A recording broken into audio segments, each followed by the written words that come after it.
নারায়ণগঞ্জের সিদ্ধিরগঞ্জে মিজমিজি এলাকায় একটি বাড়ির আঙ্গিনা থেকে ৩ জনের খণ্ডিত মরদেহ উদ্ধার করেছে পুলিশ। এ ঘটনায় সন্দেহভাজনকে আটক করা হয়েছে। দুপুরে বস্তাবন্দি অবস্থায় 2 নারী ও এক শিশুর খণ্ডিত লাশ উদ্ধার করে পুলিশ। প্রাথমিক তদন্তে জানা গেছে, পারিবারিক কলহের জেরে মাদকাসক্ত স্বামী তার স্ত্রী শ্যালিকা ও সন্তানকে হত্যা করেছে। পরে খবর পেয়ে ওই গৃহকর্তাকে আটক করে পুলিশ। পুলিশ ধারণা করছে, গত 2-3 দিন আগে হত্যার পর খণ্ডিত টুকরা বস্তায় ভরে বাড়ির আঙ্গিনায় মাটি চাপা দেওয়া হয়।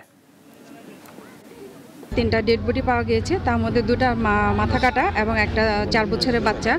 তো মৃতদেহগুলো ছিল অর্ধগলিত অবস্থায়। তো পুলিশ সাথে সাথে আসলো এবং আসার সাথে সাথে আমরা যেটা আমির হোসেন যে পাশে যার বাড়ি ওয়ালের সাথে তাদেরকে গর্ত করে পুঁতে রাখা হয়েছিল, সেখানে একটা হাত দেখা গিয়েছিল। ওটা দেখি তারা ফোন দিয়েছিল 999-এ এবং সেখান থেকে জেনে সিদ্ধিরগঞ্জ জানানোর সাথে সাথে সিদ্ধিরগঞ্জ থানা পুলিশ আসে এবং ডেড বডিগুলো উদ্ধার করে। ওয়ালটন আবারও মিলিনিয়ার অফারে ওয়ালটন ফ্রিজ কিনে আপনিও হয়ে যেতে পারেন মিলিয়নিয়ার।